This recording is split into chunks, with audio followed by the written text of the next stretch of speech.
안녕하세요. 네, 오늘 요한계시록 5장을 통해서 심판의 내용과 심판주라고 하는 제목으로 함께 나누겠습니다.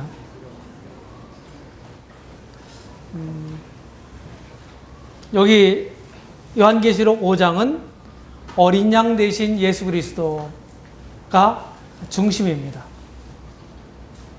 4장에서는 하나님의 보좌, 즉 심판의 보좌가 주된 내용이었다고 한다면 5장은 그 하나님이 계획하신 하나님의 심판을 집행할 심판주 예수 그리스도, 하나님의 어린 양이신 예수 그리스도에 대한 예수 그리스도가 5장은 중심입니다. 그래서 이 예수님에 대해서 주목해 보시기 바랍니다. 우리 주님이 요한복음 17장에 보게 되면은 기도하는 장면이 나옵니다. 기도하시는 그 기도 내용을 보게 되면은 창세전부터 아버지와 함께 누렸던 영화로서 저희를 영화롭게 해주십시오 라고 기도하고 있습니다. 이미 예수님이 보통 분이 아니에요. 지금부터 2000년 전에 이 세상에 태어나셔서 그때가 예수님 존재하게 된 그 시발점이 아니라 그 이전부터 세상이 있기도 전부터 영원하신 하나님과 함께 영화를 누렸다고 말씀하고 있습니다. 이분이 인간의 역사 가운데 오신 거예요. 인간의 역사 가운데. 주 예수님이 하나님의 뜻을 이루시기 위해서 예언대로 이 세상에 오셨습니다. 사람들은 환영하지 않았죠? 배척했습니다. 멸시했어요. 끝내는 십자가에 그분을 못 박아 죽였습니다. 왜 그랬습니까? 유대 당국자들이 시기와 질투심으로 자기들이 영적 어두움을 가지고 자신들이 기다리고 있었던 그 메시아를 알아보지 못하고 죽였던 겁니다. 그것이야말로 천추에 씻을 수 없는 중죄입니다.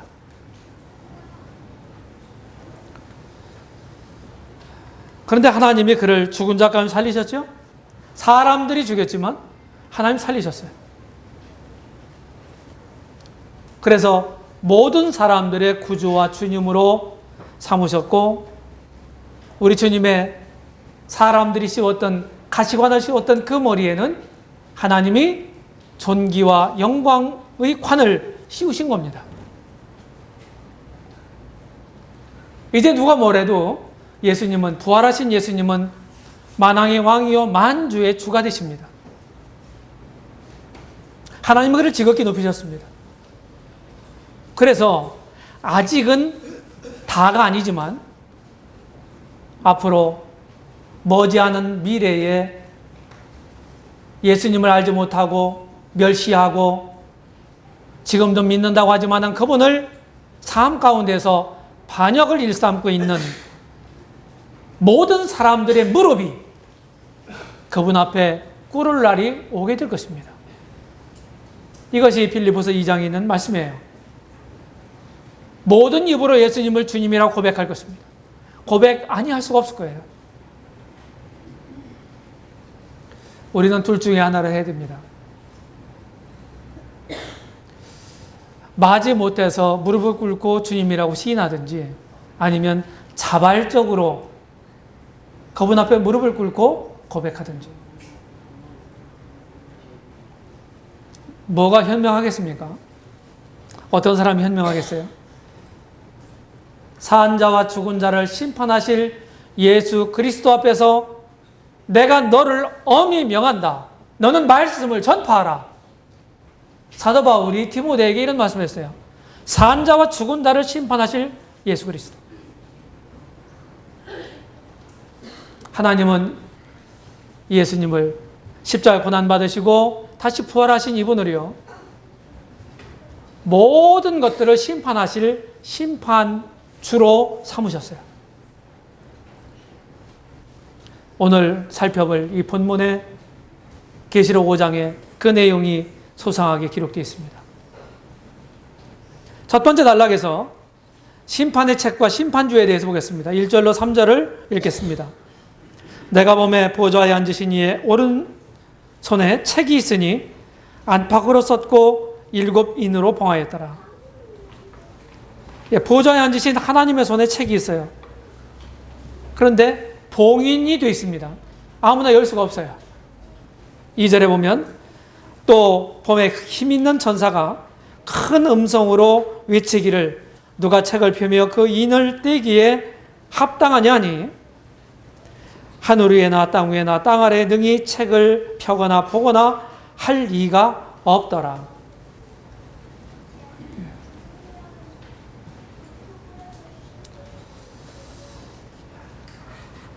이렇게 심판의 주님인 예수 그리스도를 이렇게 묘사했습니다. 이 뒤에 보게 되면은 이제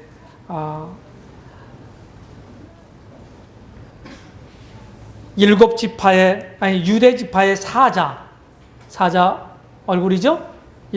유대 지파의 사자 다윗의 뿌리가 이겼다. 6절에 보면은 어린 양이 섰다. 예수님을 유대 지파의 사자 라이언이죠? 예. 사자라고 표현도 했고, 그 다음에 다윗의 뿌리라고도 표현했고, 어린 양이라고도 표현했어요. 예수님이 이제 하나님의 손에 들려있던 이 심판의 내용이 기록되어 있는 책을 취하십니다. 그 그림이에요. 자, 심판의 책 보겠습니다. 보좌에 앉으신 이의 오른손에 책이 있어요. 7인으로 봉인된 책이 있습니다. 여기는 하나님의 심판의 계획이 기록되어 있는 책이에요. 이 책은 하나님의 권능의 책입니다.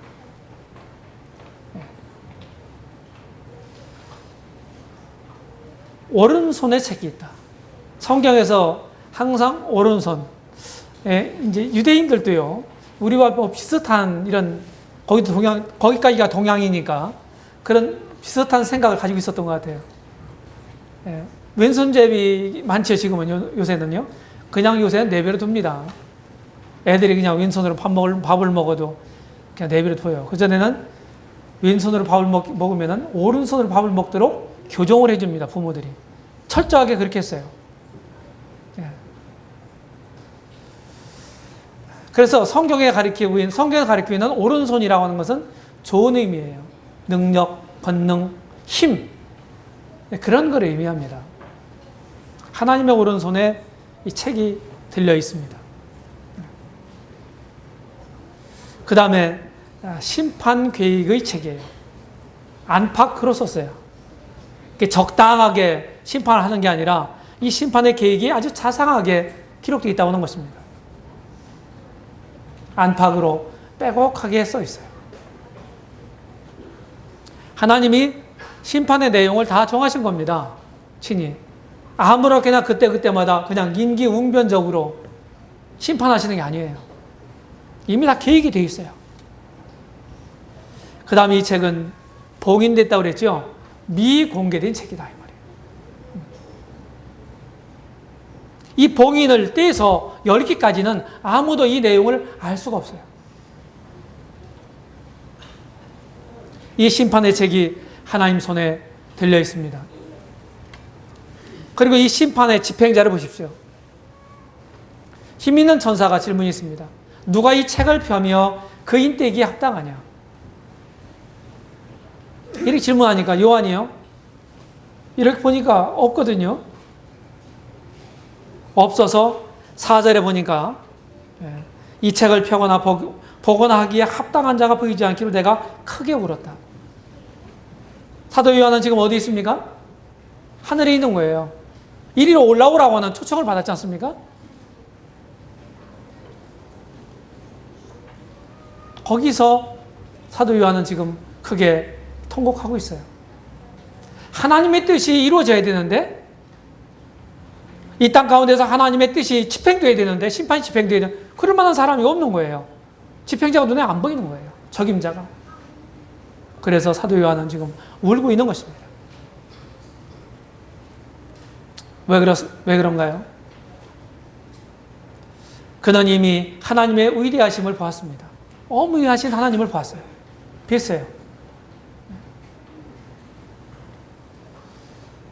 하나님을 보게 되면요. 네. 제가 이제 1장을 얘기할 때도 말씀을 드렸어요. 첫 번째 구약시대 때도요. 그 영광스러운 하나님을 우리 유한한 인간들이 볼 수가 없었거든요. 그러니까 하나님을 보면 죽는다 하는 논리가 있습니다. 성경적 논리가. 그게 못 봤던 거예요. 근데 특별하게 본 분들이 있어요. 뭐 이사야도 봤고, 그 다음에 다니엘도 봤고, 여기 사도 요한도 봤고. 본 사람들이 한결같이요. 어떤 태도를 취했습니까? 그 강력한 하나님을 가리키는 그 거룩하신 그 하나님을 배울 때, 어미하신 하나님 배울 때요. 내가 어떻게 보이겠어요? 자기는 없는 거예요. 내가 괜찮은 사람이 아니에요. 얼마나 형편없고 연약한 자인가를 봤던 거예요. 언제나 그렇습니다. 지금도 마찬가지예요. 우리가 교만하고요. 자기 자신을 높이고 자기 자신을 자랑하고 이런 근본적인 원인이 어디에 있는 거예요? 하나님을 뵙지 못했기 때문에 그렇습니다. 우리 믿는 사람도 마찬가지입니다. 믿는 사람들도요. 매일매일의 삶 속에서 하나님을 만나고 하나님 뵙지 못하면 교만해질 수 있는 거예요.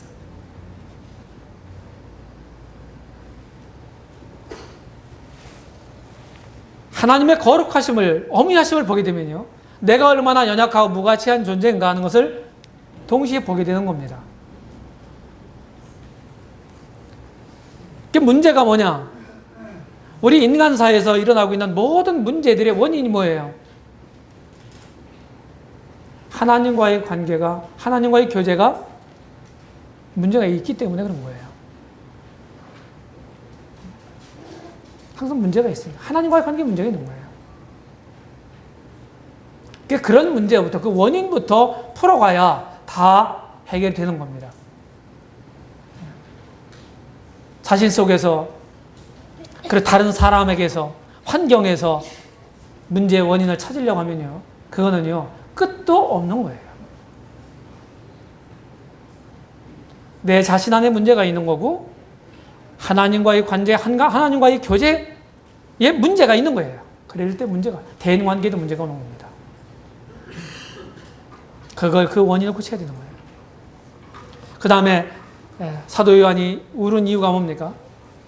반드시 속히 될 일을 보지 못하게 됐기 때문에 그런 거죠. 반드시 이루어져야 되는데 안 되니까. 그래서 경건이라는 게 뭐예요? 여기 지금 사도 요한이 왜 옵니까?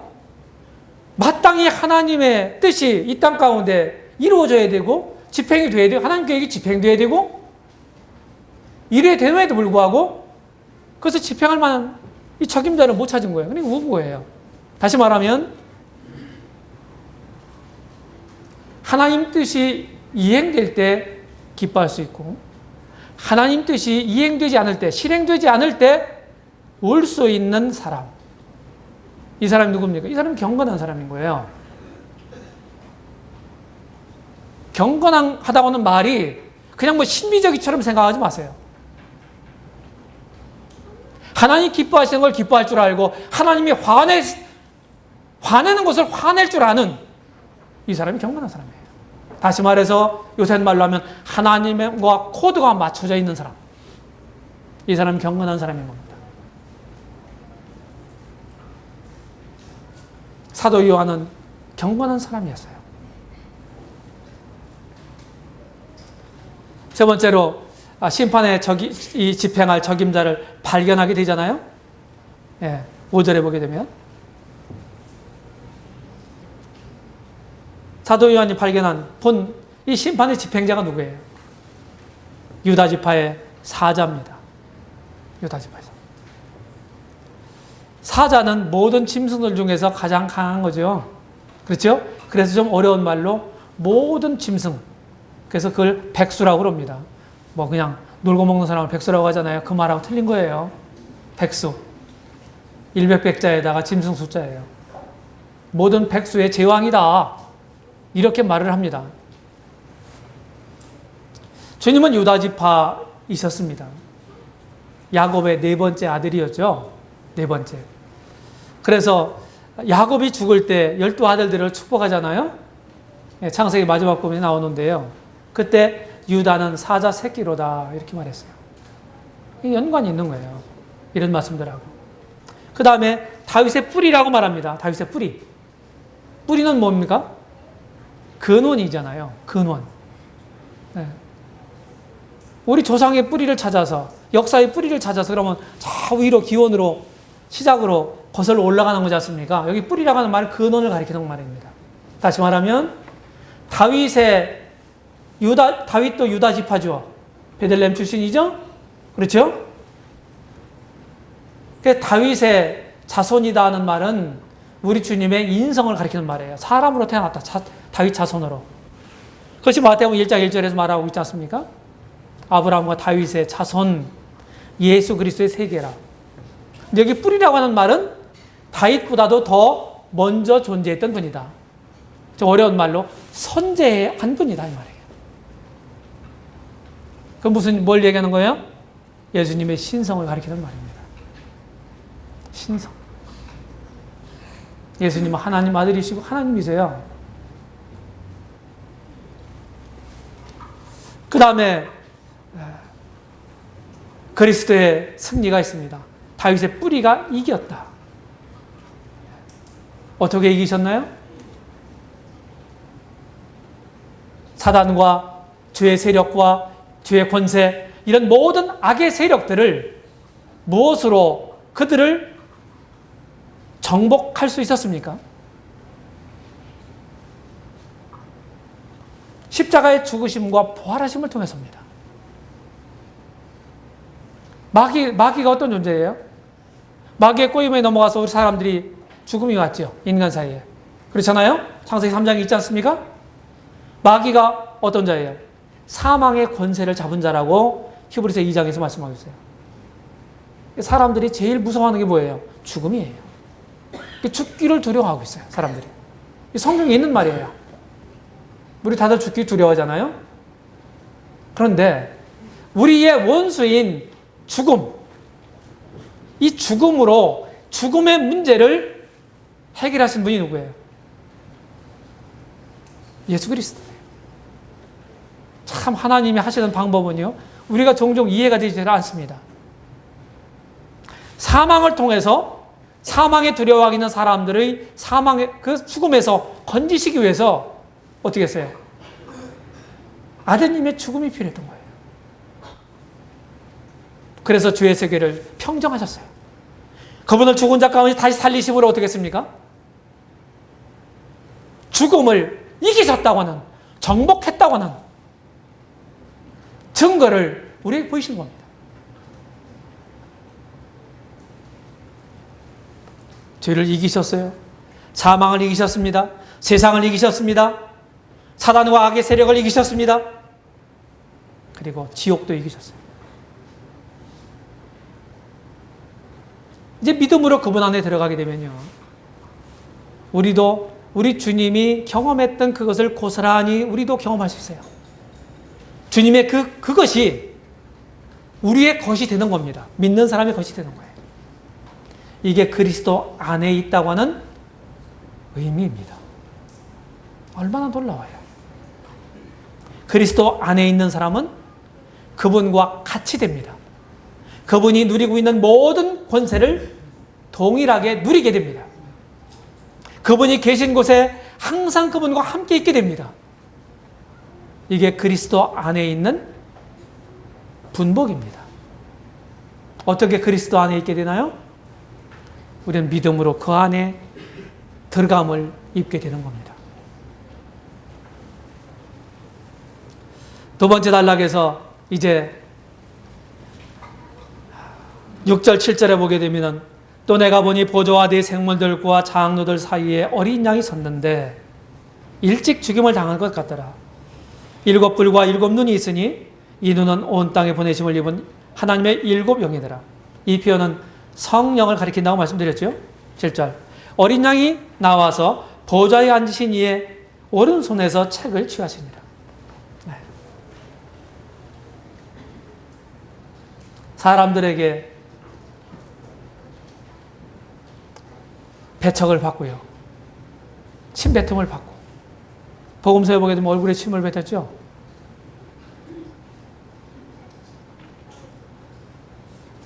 얼굴에 다른 사람이 침을 뱉었다고 생각해 보세요. 우리 형제님들 막 얼굴에. 그것보다 더 큰 모욕은 없는 거거든요. 동의하시나요? 침 뱉었다고요. 그리고 손바닥으로 얼굴을 때렸어요. 얼굴에 그냥 후려쳤습니다.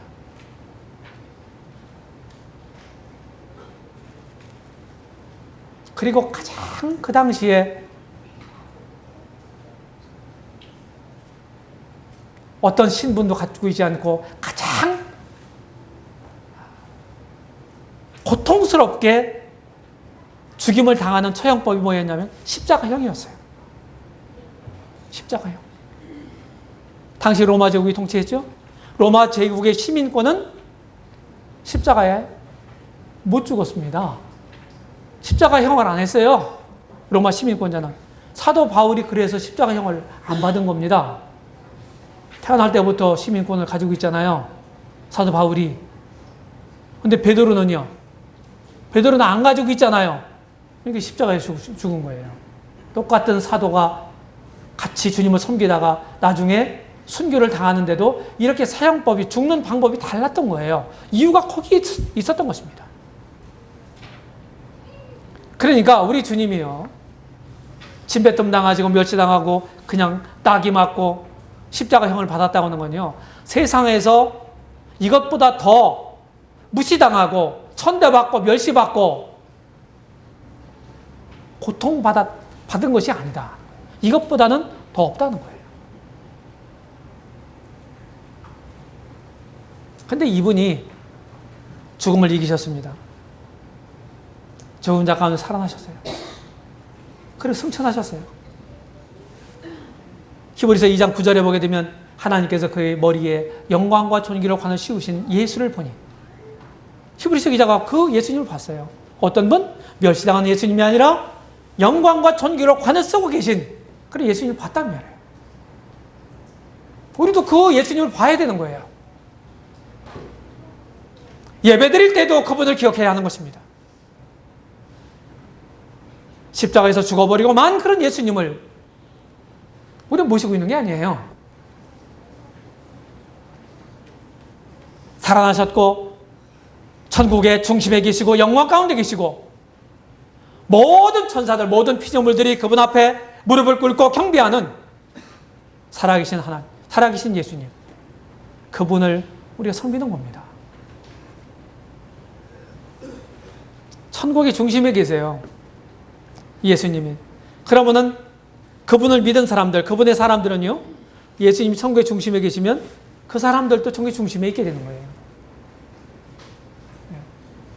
지금 아직 아니지만 주님이 우리를 위해서 오시면요, 늘 우리는 그분과 떨어지지 않고 그분 곁에 항상 있게 됩니다. 이 교회가요. 그분의 영광이 우리의 영광이 되는 거예요. 일찍 죽임을 당한 것 같더라. 일찍 죽임을 당한 것 같더라. 어린 양으로서 죽임을 당하셨어요. 왜 죽으셨나요? 그것은 저와 여러분들의 구속을 위함이셨습니다. 출애굽기 12장에 보게 되면은 6월절 규례가 만들어지잖아요. 그렇죠? 출애굽하기 직전에 장자 큰아들을 다, 큰아들이 죽는 재앙을 하나님이 애굽 땅에 다 내렸는데 아직도 이스라엘 사람들도 애굽 땅에 있잖아요. 그리고 거기에 대한 그것을 면제받을 수 있는 비책, 그걸 하나님이 알려주시지 않으면 이스라엘 가정마다 큰아들이 다 죽을 거 아니겠습니까? 자기 백성들의 초상집이 안 되게 하기 위해서 장자가 죽지 않는 죽는 재앙으로부터 장자가 보호받는 비책을 주시는데 그게 뭡니까? 6월절 규례잖아요. 나중에 신약 성경에 와서 고린도전서 5장 7절에 보게 되면 그 어린 양, 이 유월절 양이 그리스도라고 말씀하고 있습니다. 유월절 양은 그리스도에 대한 모형이 되는 겁니다. 침례 요한도 요한복음 1장 29절에서 세상지를 지고 가는 하나님 어린 양이라고 예수님을 소개하고 있고, 사도 베드로도 베드로전서 1장 19절에 보게 되면 점 없고 흠 없는 어린 양 같은 그리스도를 말씀하고 있습니다. 성경은, 특별히 요한계시록은요, 어린 양이라는 말이 굉장히 많이 나와요. 예수님을 묘사하는 말로 어린 양이라는 말을 여러 번 사용합니다. 그런 점들을 항상 마음에 두시기를 바라고, 어린 양이라고 표현된 건 뭡니까? 우리의 구속과 연관된 묘사입니다.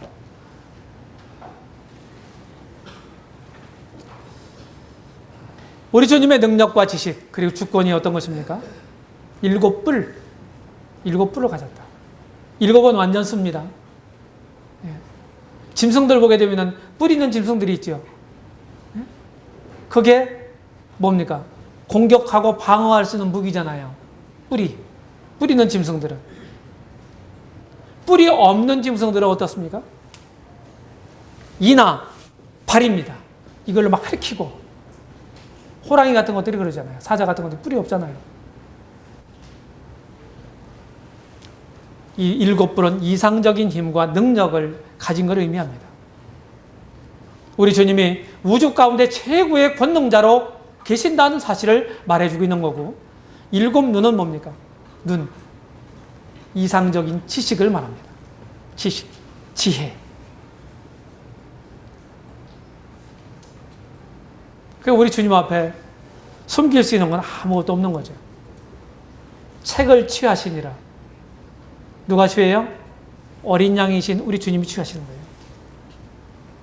이거는 우리 주님의 주권을 의미합니다. 주권. 우리 주님이 보통 분이 아닌 거예요. 우리가 예수님을 믿을 때 구주와 주님으로 소개받았습니다. 우리가 그렇게 믿고 살아갑니다.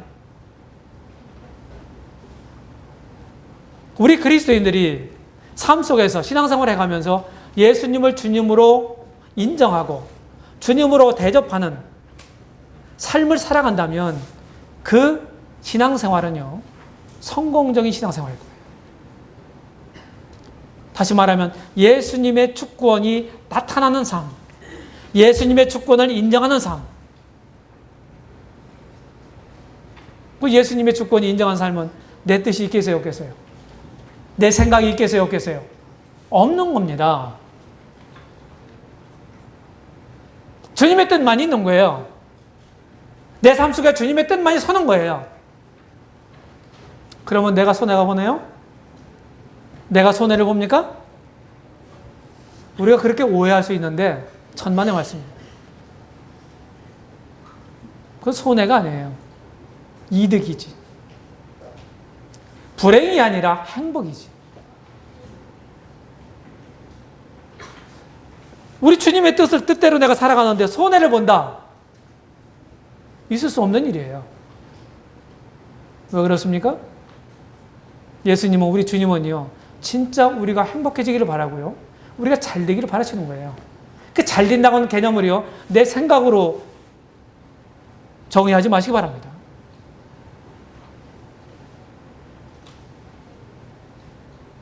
후회가 없는, 진짜 잘 되기를 바라는 거예요.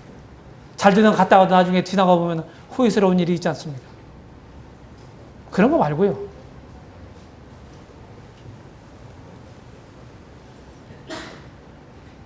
우리 주님은 우리를 위해서 당신의 목숨을 버리셨어요. 이런 분이 우리 삶이 잘못되기를 바라실까요? 그럴 수 없는 겁니다. 이치적으로도. 그래서 우리는 그분을, 우리 주님을 내 삶 속에 인정하고 그분을 전적으로 신뢰하고 우리의 모든 것들을 맡길 수 있는 거예요. 그래서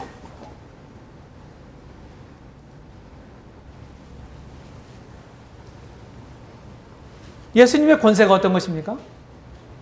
근데 성경, 특별히 신약성경을 보니까요.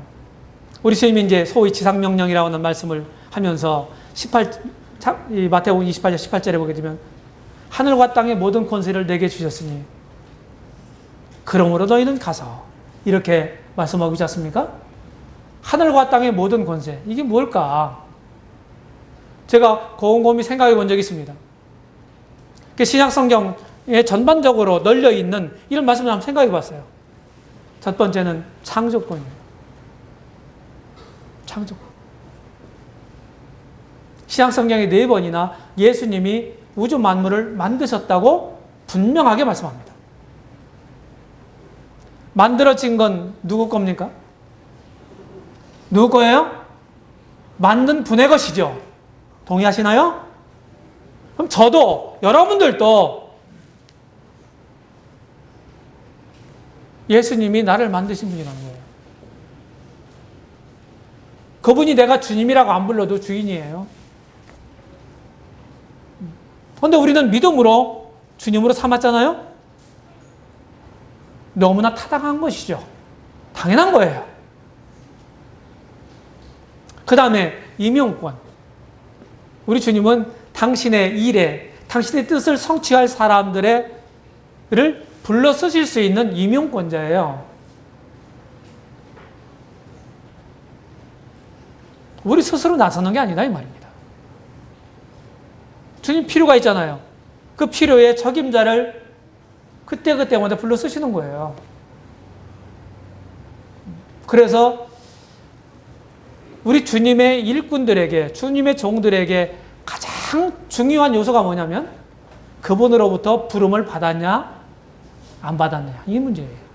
소명감이에요. 소명의식. 주님의 일을 하는 사람들에게 가장 필요한 게 뭐냐면 소명의식이에요.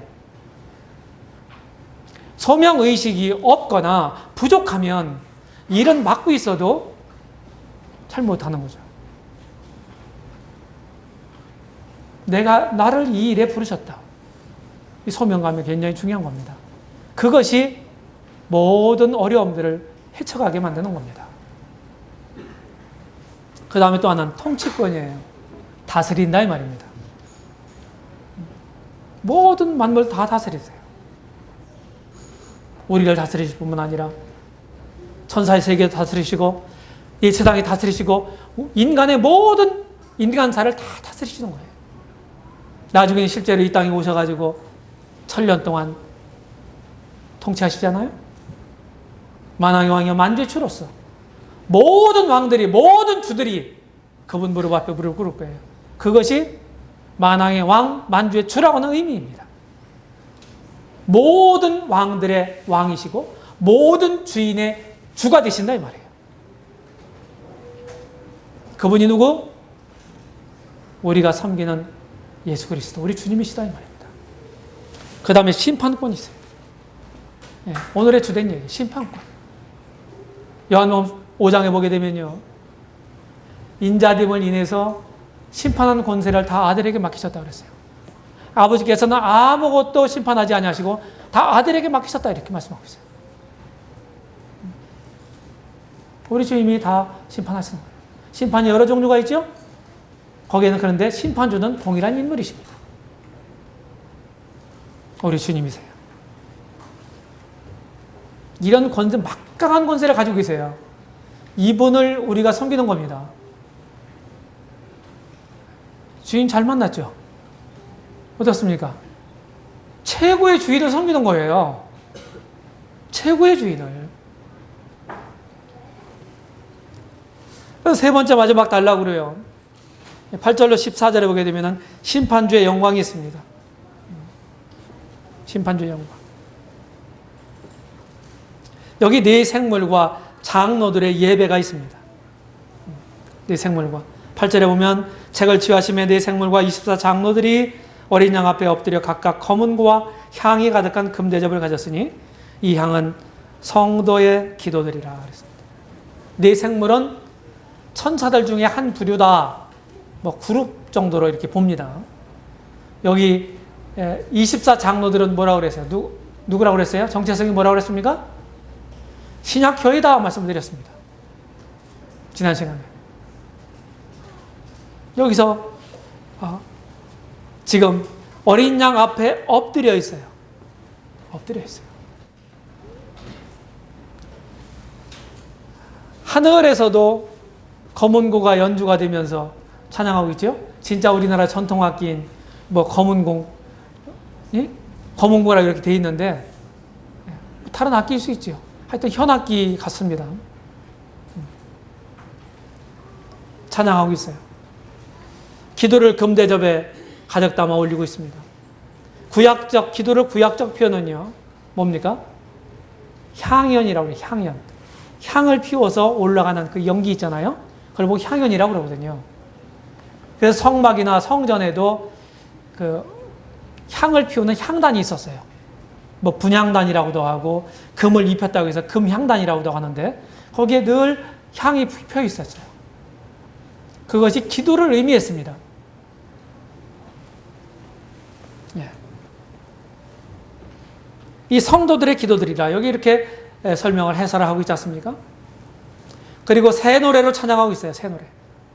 새 노래. 새 노래라고 하는 게 뭐 새롭다 해가지고 이전까지는 없었던 그런 내용의 노래다. 이렇게 생각하기 쉬운데 그런 게 아니에요. 새라고 하는 말이 무슨 말이에요? 언제나 신선하다. 언제나 우리는 새로운 찬양을 부를 수 있어요. 우리 특별히 이제 청소년들은요, 젊은 사람들은 반복하는 걸 싫어해요. 사실은 반복이 좋은 건데. 반복해야 숙달이 되거든요. 성경도 반복해야 되거든요. 공부도 반복해야 돼요. 군대 가면 아주 지겨울 정도로 반복 교육을 시킵니다. 숙달되라고. 눈 감고도 다 생각나는 거예요. 찬송도요, 불렀던 거 잘 부르는 거 하면 청소년들 어떡합니까? 또 그거 뭐 이런 식으로 이제 합니다. 항상 새로운 거 좋을 수도 있지만 꼭 좋은 건 아니에요. 생각하시기 바랍니다.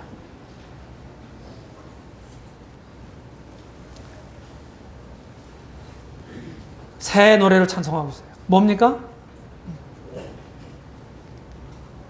우리를 구원하신 그것을 우리가 빼놓을 수 없잖아요. 우리 삶 가운데도 주신 많은 복록들이 있지 않습니까? 어떻게 다 우리가 우리 말로 다 그것을 표현할 수 있겠어요? 지금도 사실은요, 곰곰이 생각하면서 이제까지 쭉 내가 진짜 주님이 나와 함께 하시는 것 같지도 않고 저 멀리 계신 것 같고 참 답답하고 또 외롭고 이런 생각을 갖고 계신 우리 형제자매님들 계시면요, 책상 머리에 조용히 앉으셔가지고 연필을 꺼내서 이제까지 주님을 만난 뒤에 구원받은 뒤에 내 삶을 한번 추억해 보면서 어떻게 주님이 나와 함께 하셨나 한번 그걸 적어보세요. 쭉 한번 적어보십시오. 너무너무 많을 거예요.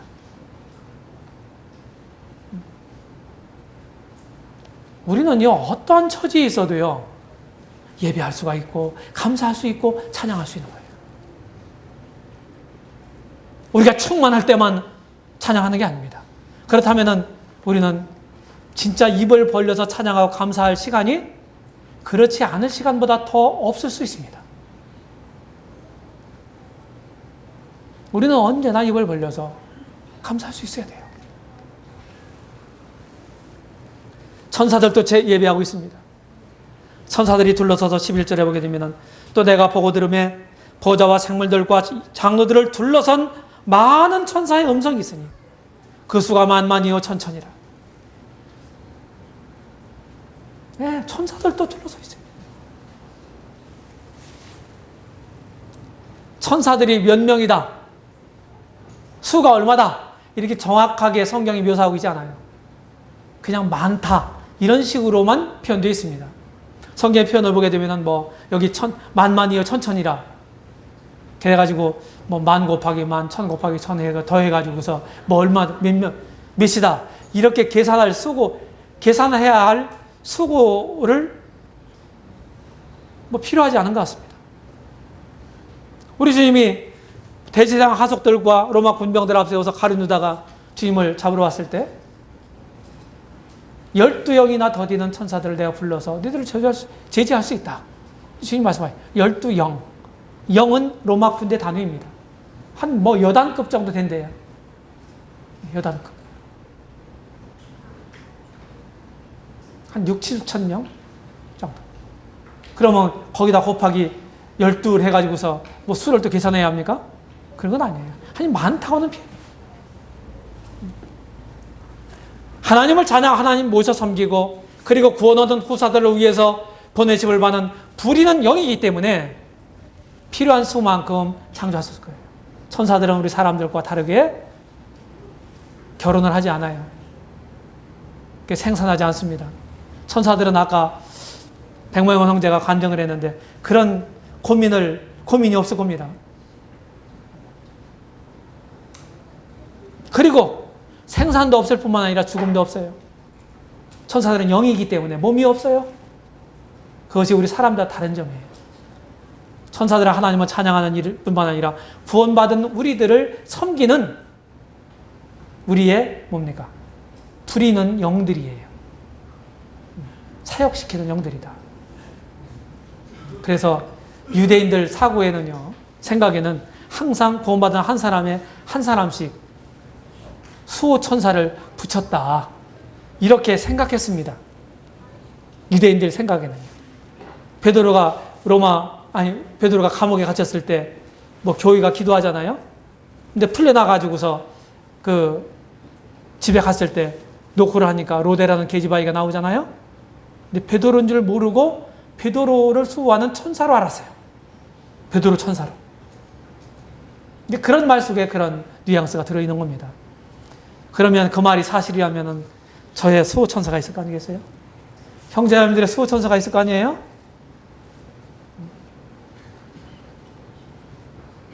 사람을 사가지고 보디가드를 삼으려면 월급을 얼마씩 줘야 합니까? 예? 돈이 얼마나 들겠어요? 하나님이 다 붙여주셨다니까요. 이것도 감사할 일이요. 천사들은 큰 음성으로 어린 양을 찬양하고 있어요. 12절 보면은 큰 음성으로 가로되 죽임을 당하신 어린 양이 능력과 부와 지혜와 힘과 존귀와 영광과 찬송을 받으시기에 합당하도다. 큰 소리로 찬양했다. 큰 소리로. 형제자매님들 찬송할 때 어떻게 하십니까? 마음을 다해서 사실은 찬양을 해야 되거든요. 그렇죠? 마음껏, 목청껏 해야 되거든요. 근데 입만 그냥 몇 센치가 안 열려, 여기 입이. 성악하는 뭐 여기 성악 전공한 형제들도 있는데 성악할 때 뭐부터 가르쳐요? 입 크게 벌리는 법부터, 입 찢는 법부터 가르쳐요. 제가 텔레비전에서 잠깐 봤는데 뭐 노래 강습을 시키는데 노래를 잘할 수 있는 방법이 뭐냐? 먼저 입을 크게 벌려라 하더라고요. 입을 크게 벌려라. 찬양할 때 어떻게 하시나요? 세상 노래를 부르는 사람들도 입을 크게 벌려서 부르라고 가르치고 있는데 하나님을 찬양, 우리 주님을 찬양하는, 찬송을 하는 우리들이 어떻게 해요? 크게 벌리십니까? 제가 이런 얘기를 하는 이유가 뭡니까? 찬양을 할 때도, 감사를 할 때도, 아멘을 할 때도 기어가는 목소리, 기어 들어가는 목소리. 하고 싶지 않은데 그냥 억지로 하는 것처럼. 뭐 우리 주님이 하나님이 뭐 전지하시니까 오해는 안 하시겠지만은 저 같으면은 혹시 찬양하고 싶지 않은데 그냥 억지로 하는 거 아닌가? 이런 오해를 살만 하잖아요? 그래서 되겠습니까? 큰 소리로 부르세요. 큰 소리로. 어떤 지역교회 가면요, 진짜 큰 소리로 해요. 아멘도요, 막 아멘 막 해요. 너무너무 좋더라고요. 우리가 고쳐야 될 점이에요. 그게 부족한 점입니다. 하나님 찬양하고 감사하는데 뭐 지역이 뭘 필요합니까? 여기는 충청도유 그러지 마시고 그게 뭐 필요해요? 천사들도 큰 소리로 찬양하는데 천사들은 그냥 지음만 받았잖아요. 거기에 구속이 없잖아요. 맞아요? 그런데 우리는 찬양할 조건이 하나가 더 있어. 우리를 창조하셨을 뿐만 아니라 구속하셨단 말이에요. 근데 천사들보다도 더 큰 소리로 찬양을 해야 옳은 겁니다. 마땅한 거예요.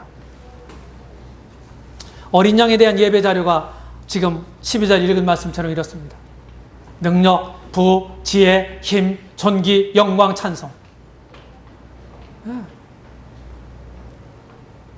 우리 주님이 마땅히 찬양 받으실 분이죠. 예배 받으실 분이죠. 우리 주님이 시시한 분이 아니십니다. 다음 주부터는 우리가 좀 큰 소리로 했으면 좋겠습니다. 아멘도요, 끝에만 하지 말고 중간에도 아멘 했으면 좋겠어요. 기도할 때 마음에 감동이 되면 아멘, 여기서도 아멘. 오, 쟤도 감동이 되는구나. 저 기도말에 쟤도 그네? 그러실 거 아니겠어요, 주님이. 온 우주가 예배를 하고 있습니다. 온 만물이 다 예배를 해요.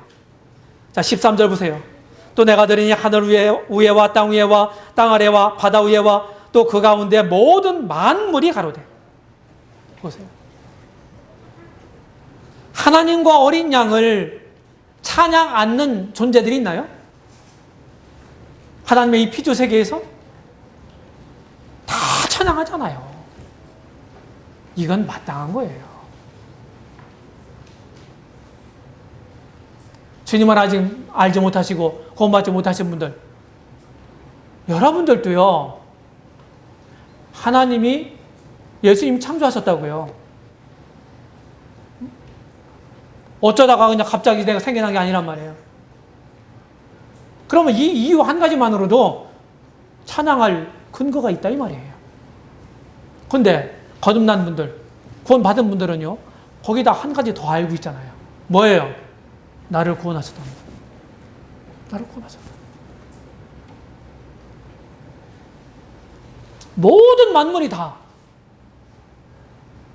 모든 피조물들은 만들어진 것들은요, 존재는 만든 그분을 찬양하고 섬길 이유가 있는 거고 조건이 있는 거예요.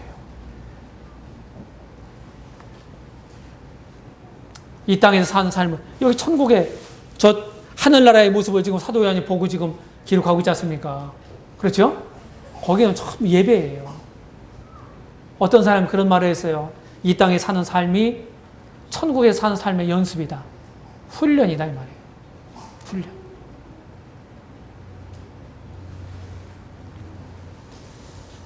예배의 물결은 하나님으로부터 시작돼서 천사들 그룹들, 그 다음에 24장로들, 그 다음에 천만 천사들, 그 다음에 모든 피조물들로 퍼져나가죠.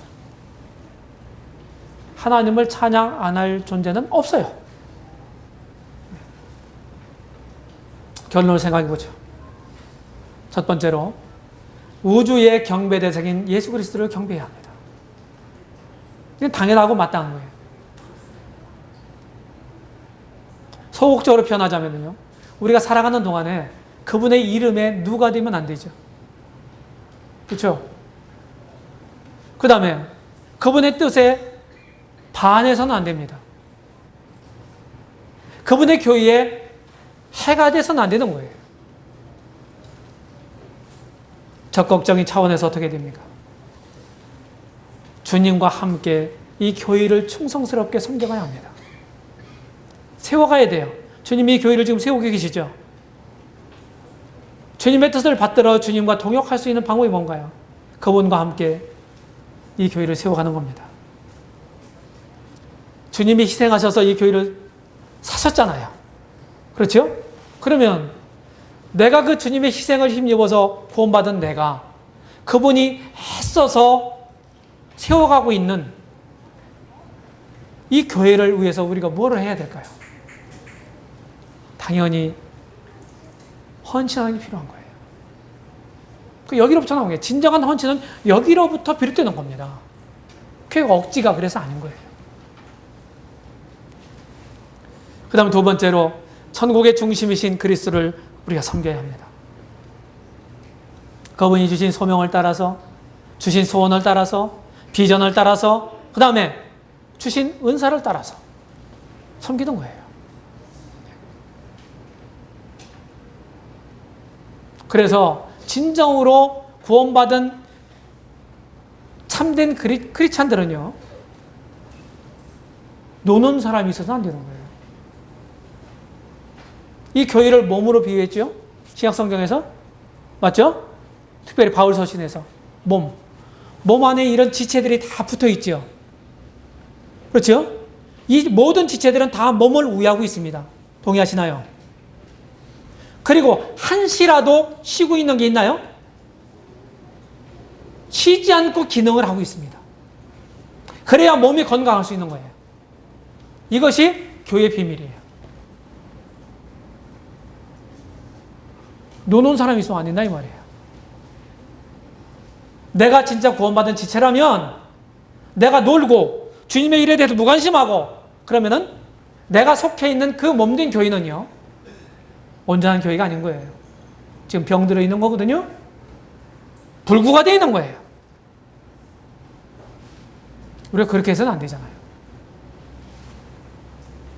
나는 주님의 분명한 일을 위한 소명을 받았습니까? 주님의 비전을 함께 꿈꾸면서 전진하고 있습니까? 어떻습니까? 지금 세상이 바쁘다고 그러잖아요? 바쁘다고 그러는데 그 핑계가 될 수가 없어요. 바쁜 가운데서도, 핍박 가운데서도, 어려움 가운데서도 주님을 섬겨야 하는 것입니다.